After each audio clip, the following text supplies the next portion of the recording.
ದೇಶ ಭಾಷೆಗಳು ನೂರಾರು, ಎಲ್ಲಿ ನಾವು ಒಂದೇ. ದ್ವೇಷ ಕ್ಲೇಶಗಳ ದೂರ ಮಾಡಿ ಬನ್ನಿ ಎಲ್ಲ ಮುಂದೆ. ಭಾರತ ಮಾತೆ ನಿನಗೆ ವಂದನೆ, ಭೂಮಿಯಲ್ಲಿರುವ ಸ್ವರ್ಗ ನೀನೆ. ನಮ್ಮಯ ಜನುಮ ನಿನಗೆ ಅರ್ಪಣೆ, ಗಡಿಯನ್ನು ದಾಟಿ ಕೂಗಿ ಹೇಳು ಹೆಮ್ಮೆಯಲಿ. ಭಾರತ ಭಾರತ ಭಾರತ ಭಾರತ. ಪರಮ ಪೂಜ್ಯ ಡಾಕ್ಟರ್ ಜಿ ಅವರ ರಾಷ್ಟ್ರ ನಿರ್ಮಾಣ ಕಾರ್ಯಕ್ರಮಕ್ಕೆ ಶುಭ ಕೋರುವವರು ಅನುಷ್ ಶೆಟ್ಟಿ, ಅಟ್ಲಾಂಟಾ, USA. ಸಂಧ್ಯಾ ಶೆಟ್ಟಿಗಾರ್, ಅಂಡಮಾನ್.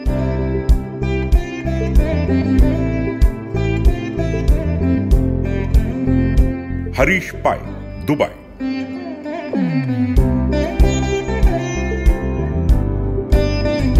ದೀಪಾ ಬಾಳಿಗ, ಪುಣೆ.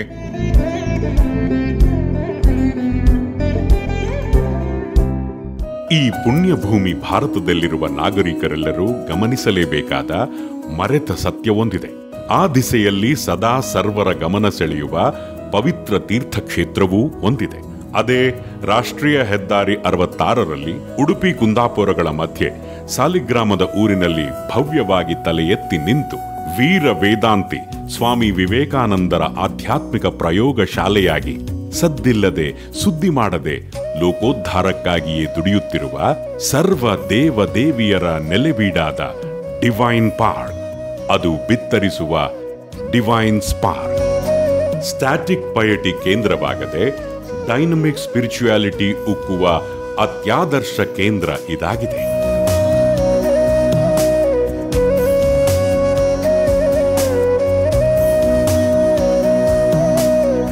ಇಲ್ಲಿ ಸರ್ವಧರ್ಮ ಸಮನ್ವಯ ಭಾವದಿಂದಾಗಿ ಅಲ್ಲಾನು, ಜೀನನು, ಬುದ್ಧನು, ಯೇಸು ಕ್ರಿಸ್ತನೂ ಅಲ್ಲದೆ ಹಿಂದೂ ಧರ್ಮದ ಸಕಲ ದೇವ ದೇವಿಯರ ಆರಾಧನೆಯು ವಿಶಿಷ್ಟ ರೀತಿಯಲ್ಲಿ ನಡೆಯುತ್ತಲೇ ಬಂದಿದೆ.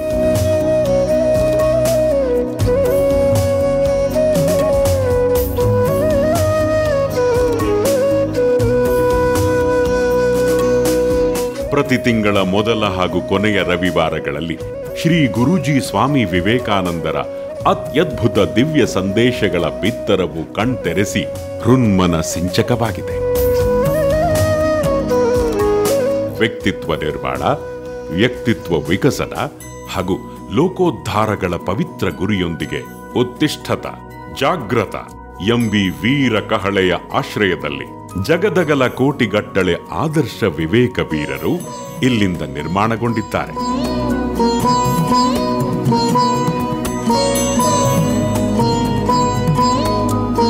ಕರ್ನಾಟಕದ ನಂಬರ್ 1 ಆಧ್ಯಾತ್ಮಿಕ ಚಾತುರ್ಮಾಸಿಕ ವಿವೇಕ ಸಂಪದ, ಆಂಗ್ಲ ಅರ್ಧವಾರ್ಷಿಕ ವಿವೇಕ ವೀಣ, 6 ಭಾಷೆಗಳಲ್ಲಿನ ಆಧ್ಯಾತ್ಮಿಕ ತ್ರೈಮಾಸಿಕ ವಿವೇಕ ಕಿರಣ, ಇಂಟರ್ನೆಟ್ ಉಚಿತ ಮಾಸಿಕ ವಿವೇಕವಾಣಿ ಹಾಗೂ 1 ನಿಮಿಷದ ಸಂತವಾಣಿಗಳಾದ ವಿವೇಕ ವೀರವಾಣಿಗಳೆಲ್ಲವೂ ಅನುಷ್ಠಾನ ವೇದಾಂತದ ವೀರ ಕಹಳೆಗಳೇ ಆಗಿವೆ.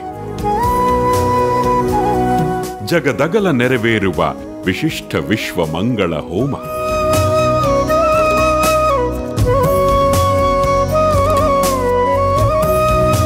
ಸಾಮೂಹಿಕ ಕುಂಕುಮಾರ್ಚನೆ,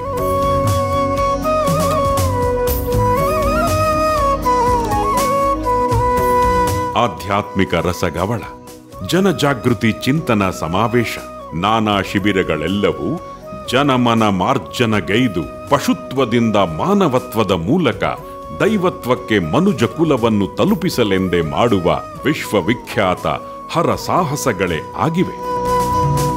ಪ್ರತಿ ತಿಂಗಳ ಮೊದಲ 10 ದಿನಗಳ ಉಚಿತ ಯೋಗ ವಿಹಾರ, 1 ವಾರದ ಆವಾಸಿ ಯೋಗ ಪರ್ವ ಚಿಕಿತ್ಸಾ ವಿಧಾನಗಳು, ಬಾಲಯೋಗ, ಮಾತೃಯೋಗ, ಧ್ಯಾನ ಯೋಗ, ಯೋಗ ಶ್ರೀರಕ್ಷಾ, ಯೋಗ ಸಾಂತ್ವನಗಳೆಲ್ಲವೂ ದೇಹಾರೋಗ್ಯದೊಂದಿಗೆ 1+2 ಸೂತ್ರದನ್ವಯ ಭಗವದಾನಂದ ವೃದ್ಧಿ ಹಾಗೂ ಆಯುಷ್ಯ ವೃದ್ಧಿಯ ಅಮೂಲ್ಯ ಸಂಪತ್ತನ್ನೇ ಧಾರೆ ಎರೆಯುವ ಪವಿತ್ರ ಪ್ರಕ್ರಿಯೆಗಳೇ ಆಗಿವೆ.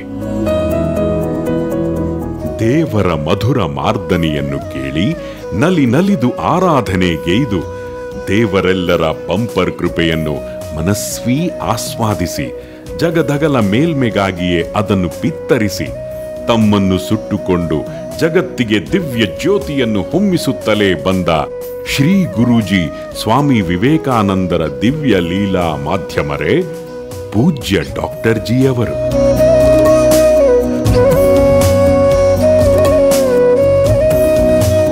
ಇವರು ವೃತ್ತಿಯಲ್ಲಿ ಆದರ್ಶ ವೈದ್ಯರಾಗಿದ್ದು ಬಿಎಸ್ಸಿ, ಎಂಬಿಬಿಎಸ್, ಎಫ್ಎಜಿಇ ಪದವೀಧರರಾಗಿದ್ದರು. ಪ್ರವೃತ್ತಿಯಲ್ಲಿ ದೇವರೆಲ್ಲರ ಮುದ್ದಿನ ನಿಷ್ಠ ಸಾಧಕರು, ಇಷ್ಟಪ್ರೇಮ ಹಾಗೂ ಗುರುಭಕ್ತಿಯ ಪಾವನ ಸಾಗರರು. ಮುಂದಿನ ಅರ್ಧ ತಾಸು ಅವರ ಹೃದಯಂಗಮ ವಾಗ್ಝರಿಗೆಂದೇ ನೀವಂತೂ ಏಕಾಗ್ರತೆಯಿಂದಲೇ ಮನ ಮಾಡಿ ನಲಿಯಲೇಬೇಕು. ಎನ್ನುವಿರಾ? ಪ್ರೇಕ್ಷಕರಿಗೆ ನಮಸ್ಕಾರಗಳು. ಸಂತಸ ಬಾಳಲಿ ಎಲ್ಲಿದೆ? ಇಷ್ಟೊಂದು ಸರಳವಾದ ಪ್ರಶ್ನೆ, ಎಷ್ಟೊಂದು ಕಠಿಣವಾದ ಉತ್ತರವನ್ನು ಬಯಸುವ ಪ್ರಶ್ನೆ. ಪ್ರಾಣ ಎಲ್ಲಿದೆ ಎಂದು ಕೇಳಿದರೆ ಎಲ್ಲೆಡೆಯೂ ಪ್ರಾಣ ಇದೆ. ಸಂತೋಷ ಎಲ್ಲಿದೆ? ಎಲ್ಲೆಡೆಯೂ ಇದೆ. ಸಂತೋಷದ ಬ್ಯಾಂಕ್ ಇಲ್ಲ, ಸಂತೋಷದ ಕಾರ್ನರ್ ಇಲ್ಲ, ಸಂತೋಷದ ಸದನ ಅಂತಿದ್ರೂ ಕೂಡ ಅಲ್ಲಿ ಸಂತೋಷ ಇಲ್ಲ. ದುರಂತ ಅಂದರೆ ಸಂತಸ ಸದನ ಅಂತ ಹೆಸರಿಡ್ತಾರೆ, ಸಂತಸ ಕ್ಷೇತ್ರ ಅಂತ ಹೆಸರು ಇರಬಹುದು, ಸಂತಸದ ಮನೆ ಅಂತ ನಾವು ಪಾಯಿಂಟ್ಔಟ್ ಮಾಡಿದರೆ ಸಂತೋಷ ಎಲ್ಲಿರುತ್ತದೆ? ಯೋಚನೆ ಮಾಡಿ. ಈಗ ಸಂತೋಷಕ್ಕೆ ಬರಗಾಲವಿದೆ. ಸಂತೋಷ ಅಂತ ಹೆಸರಿಡುವವರು ಯೋಚನೆ ಮಾಡಬೇಕು. ಸಂತೋಷ ಈ ವ್ಯಕ್ತಿಯಲ್ಲಿ, ಈ ಮಗುವಿನಲ್ಲಿ ಇರುತ್ತದೆಯೇ?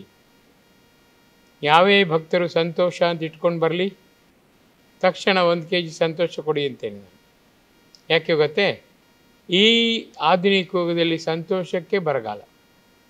ಹೆಸರಿಟ್ಕೋತಾರೆ, ತಿಳುಕ್ತಾರೆ, ಸದಾ ಕಾಲ ನಾನಾ ದೋಷ ದೌರ್ಬಲ್ಯದೊಂದಿಗೆ, ನಾನಾ ಕಷ್ಟ ನಷ್ಟದ ಇತಿಹಾಸದೊಂದಿಗೆ ಓಡೋಡಿ ಬರುತ್ತಾರೆ ನನ್ನ ಕ್ಲಿನಿಕ್ಕಿಗೆ. ನಾನಾ ಚಿಂತೆ ಸರ್, ನಾನಾ ದುಃಖ ಸರ್, ನಾನಾ ದುಃಖ ಸರ್, ಏನು ಮಾಡೋದು ಸರ್ ಕೇಳ್ತಾರೆ. ಹೆಸರೇ ಇಟ್ಕೊಂಡಿದ್ದೀರಿ ಅಂದರೆ ನಮ್ಮ ಅಪ್ಪ ಮಾಡಿದ ತಪ್ಪು ಸರ್ ಅದಂತ. ಈ ಕಾಲದಲ್ಲಿ ಒಂದು ಸಂತೋಷದ ವಿಚಾರ ಏನು ಗೊತ್ತಾ? ಅಪ್ಪ ಇಟ್ಟ ಹೆಸರನ್ನು ನಾವು ಬದಲಾಯಿಸೋದಿಲ್ಲ. ಅದೇ ಹೆಸರಿನಲ್ಲಿ ಜೀವಮಾನ ಪೂರ್ತಿ ಇರುತ್ತೇವೆ. ಎಷ್ಟು ವರ್ಷ ಎಷ್ಟು ದಿನ ಗೊತ್ತಿಲ್ಲ. ಶ್ರೀ ಗುರುಜಿ ಹೇಳುತ್ತಾರೆ, ಇನ್ನೊಂದು ಕಾಲ ಬರುತ್ತದೆ, ವ್ಯಕ್ತಿ ತನ್ನ ಹೆಸರನ್ನು ಪ್ರತಿದಿನ ಬದಲಾಯಿಸುತ್ತಾನೆ. ಅವನಿಗೆ ನಿನ್ನ ಹೆಸರೇನು ಕೇಳಿದರೆ 365 ದಿನಗಳಲ್ಲಿ 365 ಹೆಸರನ್ನು ಕೂಡ ಸಂತೋಷದಿಂದ ಹೇಳುತ್ತಾನೆ. ಯಾಕಂದರೆ ಅರ್ಥ ಗೊತ್ತಿದ್ದಾಗ ಆ ಅರ್ಥದಂತೆ ನಾನು ವ್ಯವಹರಿಸುತ್ತಿಲ್ಲ, ಆ ಅರ್ಥಕ್ಕೆ ಅನ್ವರ್ಥವಾಗಿ ನಾನು ನುಡಿಯುತ್ತಿಲ್ಲ ಎಂಬುದು ಆತನಿಗೆ ಖಾತ್ರಿ ಆಗುತ್ತದೆ. ಮೊರ್ಯಾಲಿಟಿ, ಮಾರಲ್ ಕರೇಜ್ ಇಲ್ಲವೇ ಇಲ್ಲ. ಯೋಚನೆ ಮಾಡಿ, ಸಂತಸ ಬಾಳಲಿ ಎಲ್ಲಿದೆ? ಉತ್ತರ ಬಹಳ ಸುಲಭ. ಚಿಂತೆಯ ತ್ಯಜಿಸಲು ಇಲ್ಲಿದೆ. ಸಂತೋಷವನ್ನು ಕಿತ್ತೆಸುವ ವೈರಿ ಚಿಂತೆ, ದುಗುಡ, ದುಃಖ, ವ್ಯಥೆ, ಬೇಸರ, ಅಸಮಾಧಾನ. ಬೇಸರ, ಅಸಮಾಧಾನ ಎಷ್ಟೊತ್ತಿಗೂ ಆಗ್ಬೋದು. ಅತ್ಯಂತ ನಿಷ್ಠ, ಅತ್ಯಂತ ದಕ್ಷ ಪತ್ನಿಯ ಜೊತೆ, ಪತಿಯ ಜೊತೆ, ಮಕ್ಕಳ ಜೊತೆಯೂ ಕೂಡ ದುಃಖ ಆಗ್ಬೋದು. ಯಾಕೆ? ಭಾವನಾತ್ಮಕ ವಲಯ ಕ್ಷಣ ಕ್ಷಣಕ್ಕೂ ಬದಲಾಯಿಸುತ್ತಲೇ ಹೋಗುತ್ತದೆ.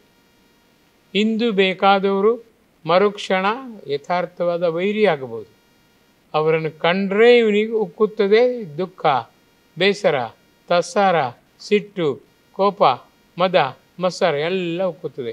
ಭಾವನಾತ್ಮಕ ವಲಯದಲ್ಲಿ ನಾವು ನಿಷ್ಠರಾದರೆ ಮಾತ್ರ ಭಗವಂತ ಮೆಚ್ಚುತ್ತಾನೆ.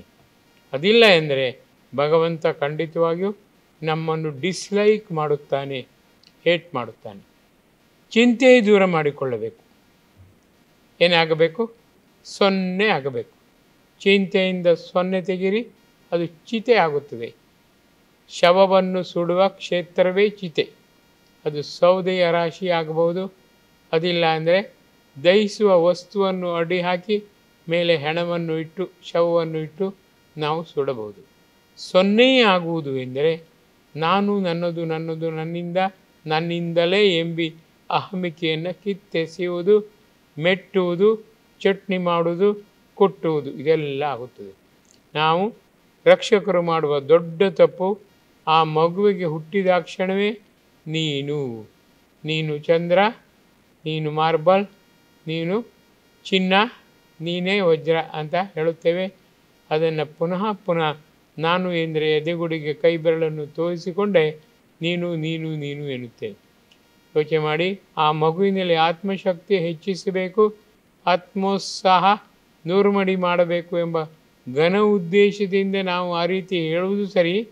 ಆದರೆ ಆ ಮಗು ಅದನ್ನು ಮತ್ತು ಆಳಕ್ಕೆ ಹೋಗಿ ನಾನೇ ನಾನೇ ನಾನೇ ಅಂತ ಚರ್ಮ ಮಾಂಸದ ಹೊದಿಕೆ ಉಳ್ಳ ಈ ದೇಹವನ್ನೇ ತಾನು ಎಂಬರ್ಥದಿಂದ ಸಮೀಕರಿಸಿಕೊಂಡು ಅದು ನಿಜವಾಗಿಯೂ ಅಹಮಿಕೆಗೆ ಅಹಂಭಾವವನ್ನು ಹೆಚ್ಚಿಸಿಕೊಳ್ಳಲಿಕ್ಕೆ ಹೆದ್ದಾರಿಯನ್ನೇ ಮಾಡುತ್ತದೆ. ಯೋಚನೆ ಮಾಡಿ, ಇಂತಹ ಮಗು ಗಟ್ಟಿಯಾದ ಹೆದ್ದಾರಿಯನ್ನು ಅಹಮಿಕೆಯಲ್ಲಿ ತೋಡಿಕೊಂಡಾಗ ಮತ್ತೆ ನಾವು ಅದನ್ನು 10 ವರ್ಷದ ವೇಳೆ ಉಪನಯನದ ಗಾಯತ್ರಿ ಮಂತ್ರವನ್ನು ಹೇಳಿ ಅಥವಾ ಆಧ್ಯಾತ್ಮಿಕ ದಾರಿಯಲ್ಲಿ ಅದನ್ನು ಖಂಡಿತವಾಗಿ ಮುನ್ನಡೆಸುವ ಛಾತಿಯಿಂದ, ಛಲಬಲ ಹಂಬಲದಿಂದ ನೀನೇ 0 ಭಗವಂತನೇ 0, ನೀನೇ ಇಲ್ಲ ಭಗವಂತನೇ ಎಲ್ಲ ಅಂತ ಹೇಳಿಕೊಟ್ರೆ ಮೆಕ್ಯಾನಿಕಲ್ ಆಗುತ್ತದೆ, ಅದು ಮೆಥಾಡಿಕಲ್ ಆಗೋದಿಲ್ಲ.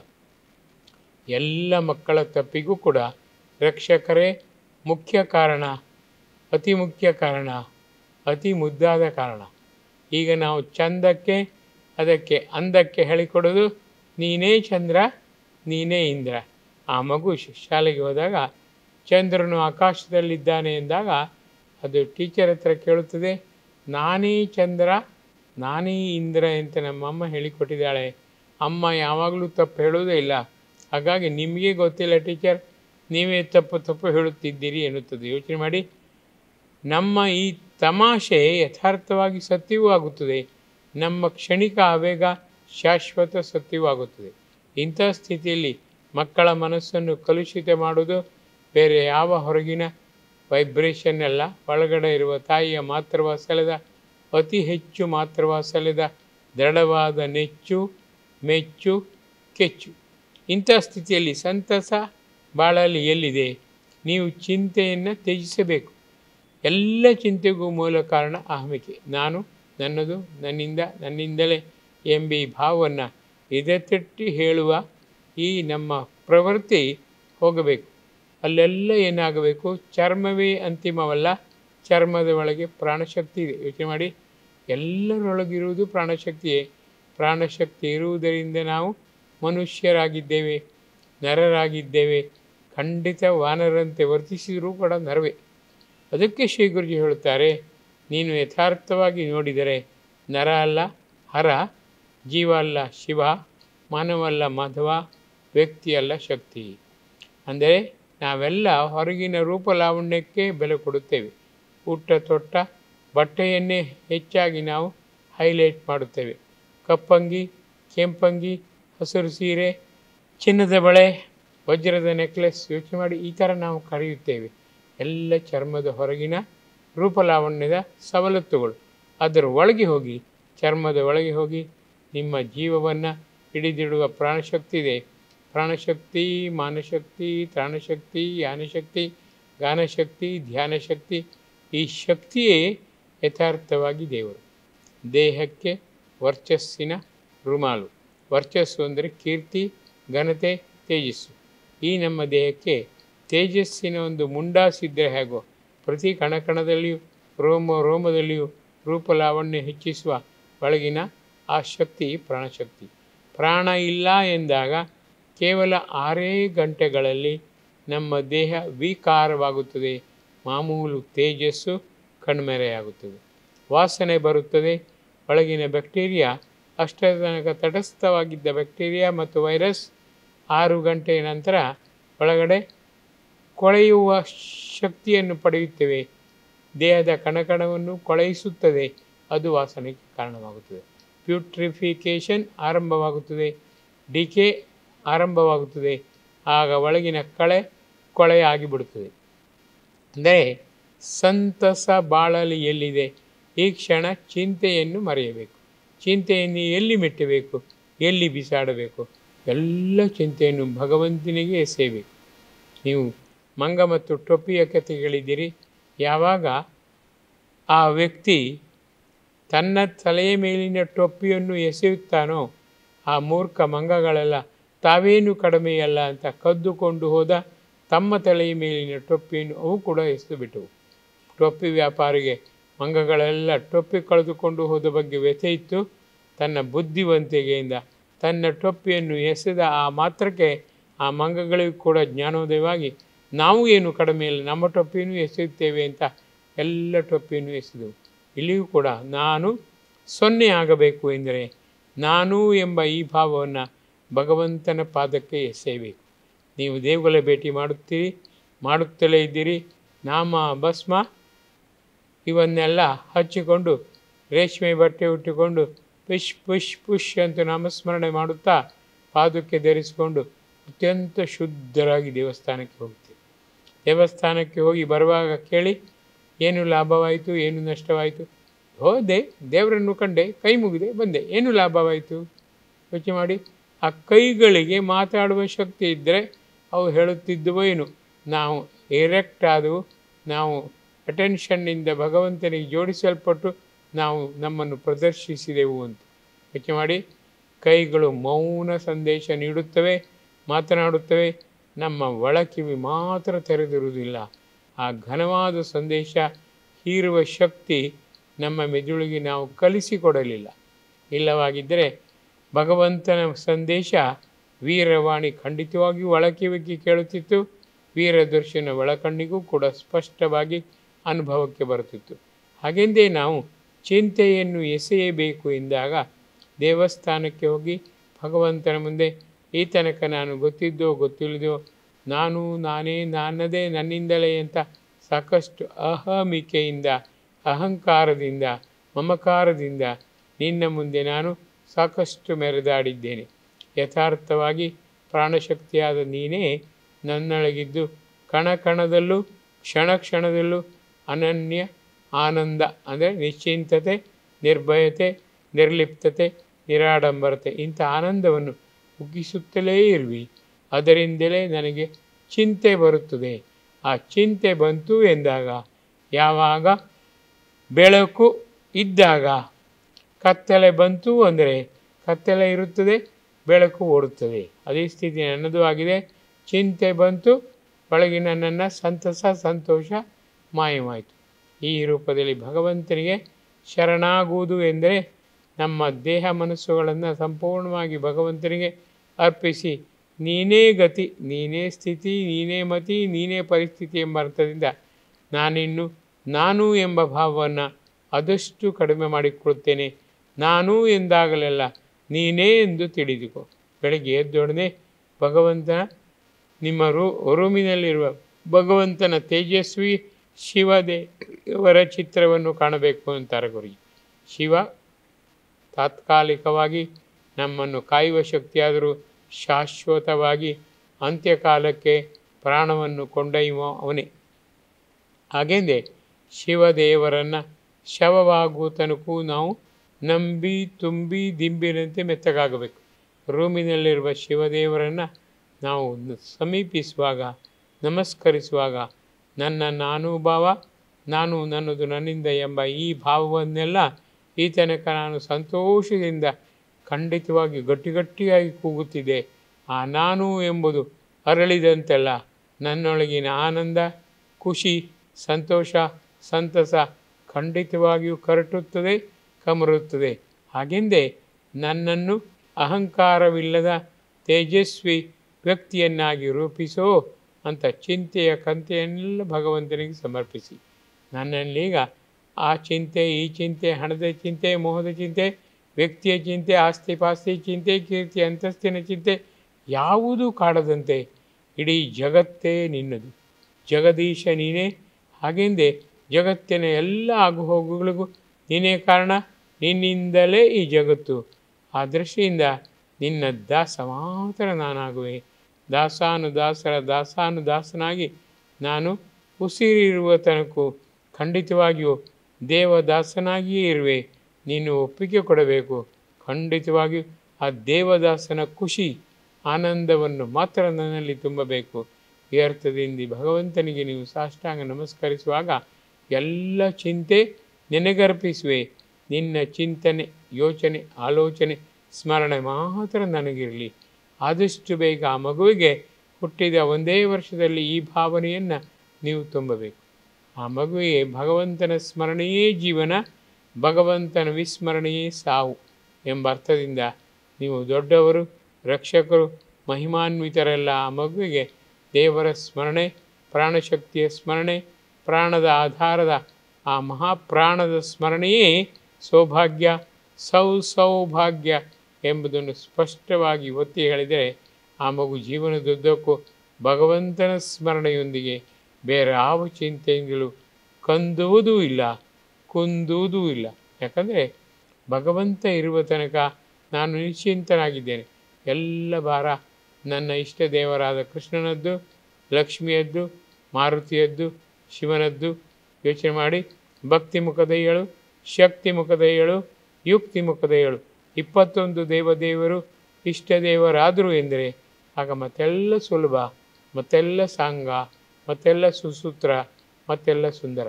ಹಾಗೆಂದೇ ದೇವದಾಸನಾಗಿ ನಾವು ನಮ್ಮ ಮಗುವಿಗೆ ಎಷ್ಟು ಬೇಗ ರೂಢಿ ಮಾಡಿಕೊಂಡು ಹೆಗ್ಗಿನಿಂದ ನಾನು ದೇವದಾಸ ಎಂದು ತಟ್ಟಿ ಹೇಳಲು ಕಲಿಸಿಕೊಡುತ್ತೇವೋ ಆಗ ಚಿಂತೆಯೇ ಇಲ್ಲದಂತೆ ಆ ಮಗು ಎಲ್ಲ ಭಾರವನ್ನು ದೇವರಿಗೆ ಬಿಟ್ಟು ಸಂಪೂರ್ಣ ಆನಂದದಿಂದ ಇರುತ್ತದೆ. ಆಗ ಯಥಾರ್ಥವಾಗಿ ಸಂತಸವೇ ಜೀವನ, ಸಂತಸವೇ ಉಜ್ಜೀವನ, ಸಂತಸವೇ ಪಾವನ, ಸಂತಸವೇ ಹಿಗ್ಗು, ಸಂತಸವೇ ತಗ್ಗು. ಈ ರೀತಿ ಸರ್ವತೋಮುಖ ಅಭಿವೃದ್ಧಿ ಸಂತೋಷದಿಂದಲೇ ಆಗುತ್ತದೆ.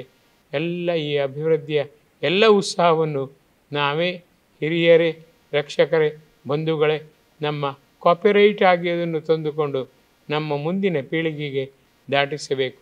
ಆಗ ಮಾತ್ರ ಉದ್ಧಾರ. ಕಷ್ಟವೇನಿಲ್ಲ. ಮನಸ್ಸು ಮಾಡೋಣ, ದೃಢಭಕ್ತಿಯಿಂದ ಮನಸ್ಸು ಮಾಡೋಣವೇ. ನಮಸ್ಕಾರ.